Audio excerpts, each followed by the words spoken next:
How you doing, guys? It's Sunday. Back out here. Oh, she almost has a face. Now, those are all the original parts. We have all new. I figure if anything has to be tweaked, I'll tweak it here and copy it to the other. Never had that headlight. Well, they're called doors, but surrounds fit so good. That baby fits sweet. You gotta understand where that headlight and that surround is mounted is from the original fender. So that means I mounted it in the right spot when I transferred it over. That's a good thing. Most of the screws are in. There's 2 screws here. This one, there's a total of 5 screws across the bottom of the grill. Only the center one is in, and that holds the valance into the hood latch or the bar going up and down. These other ones get plastic inserts, so these will be bolted, and it does drop back just a hair.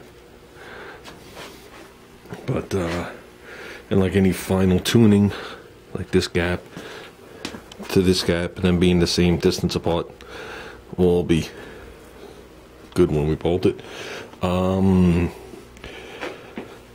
This is bolted to this up here, but there's supposed to be an L bracket to the side of that fender bucket, that headlight bucket in there, and then there's 2 angles coming down, which I have. The other ones I have to search for. I think they're in the car. Probably all unique to this car, and that'll stiffen the top. Okay. And then we just have to do the headlight trim. I noticed, can't see it now, we're over a hair, but the thickness of a blade width was cut off this, so it must have been rubbing that when it was on before. The other one has the original thing.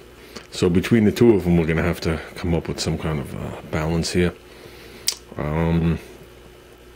So you have no like real wiggle room, because it just takes long Phillips screws to hold this to the fender bucket. There's no slots anywhere to move this, so they go where they go. And the headlight, I mean, the headlights aren't adjusted, but it seems to sit in there nice. When I first put it on, this one was crooked, I forgot which way.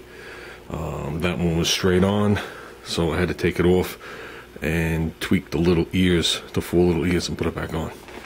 So so that worked out well. Those are the new trim rings. I got new screws, but I didn't bother putting them in.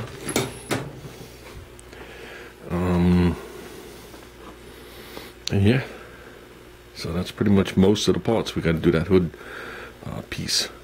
So what I'll probably do is in this bolt hole here, and the same one over there, it'll take this, which sits over this, and it'll suck it back till it touches here like it does in the center.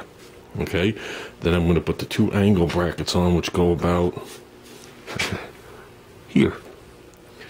Okay, and that'll be good enough to hold it. So the only thing that'll really be missing is the L bracket and 1 or 2 additional bolts, but that should be good enough for it to be in position. Nothing should move from that. Then we'll fit that up a piece. I'm not sure how big the holes have to be, but I'm sure the holes are big enough. They're not slots. I'm sure the holes are big enough that that molding can be moved around a little. I'm assuming we just bring it to the edge and call that good, and then maybe we could just tweak it up and down just a hair, I would think. I don't know.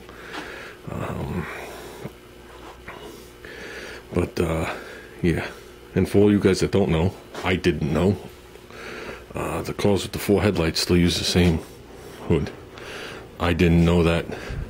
I was told that day when I was looking at the hood.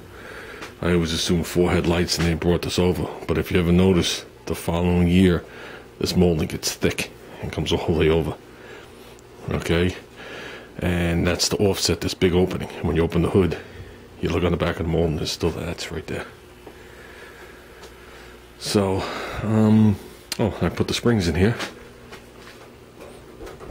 That's sprung up. That one sprung up. This one has the washer on it, the other one doesn't. Junior's got to put a little TIG on that washer. That worked out well. The way the hood closes, this is the side that really needed the spring. The other side seemed to, when you put this side right, the other side stuck up about that much. So you push it down and put it in, but I don't want the hood flopping. So I just tossed the spring on the other side. And that's it. So instead of it being sucked down in the center and be pushed up on the outer parts and bending the hood, basically what's happened is it's being sprung in those two areas and sits up against the hood pin. So, yeah. I don't know. It took me a while to get accustomed to this front end of this car. Either you like it or hate it. But to me, it screams out 70s with the square headlights. That it does. These actual outer trims, other than the fact that somebody trimmed that with a blade right there and took off the blade width, these things are actually in decent shape. The black needs to be redone, but the chrome is definitely above standard driver quality. So I'm glad we don't have to use any of this, but either or. So that's it, guys. I did, I sealed, not sealed, I did 3/4 of the driveway yesterday with the crack filler. This stuff here has like fiberglass in it. And now you got to do on your hands and knees with that.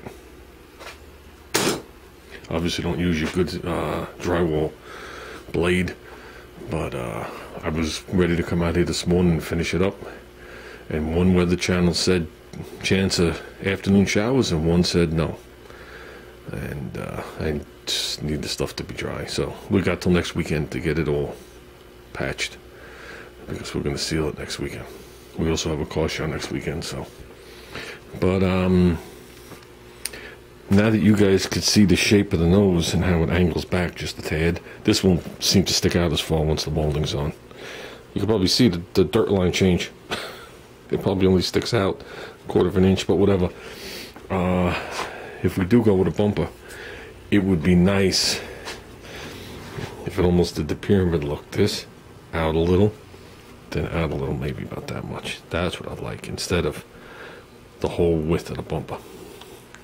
So this car's got the crash bumper in it with the piston-y things, and people say you just draw a hole in the bottom of that piston-y thing and you can put the bumper wherever you want, then you just tack weld it on the bottom. I gotta make sure these piston-y things are square and straight. Like I said, it was rubbed here, so I want to make sure they're square and straight. Hopefully I don't have to get a set. Hopefully they're not specific to this year. If I do, if one of them's bent, and they're pretty heavy. So, but with that said, guys, I think I've talked long enough. We did something out here today. That's all that matters. I'm going to snap a picture of this for Junior with his phone. Then I'm going to come out here and mask the lines straight down. Obviously, this lip, like I said, you're not going to see any paint. So the stripe would be down there. And if you look at it, the stripe would be into this hole like an inch, give or take. So, from far away you would see the white in the center, but from wherever you stood, you'd see the red on the side and the blue on the other, which is the most important. So, you gotta think about it. Okay, guys, I'm out of here.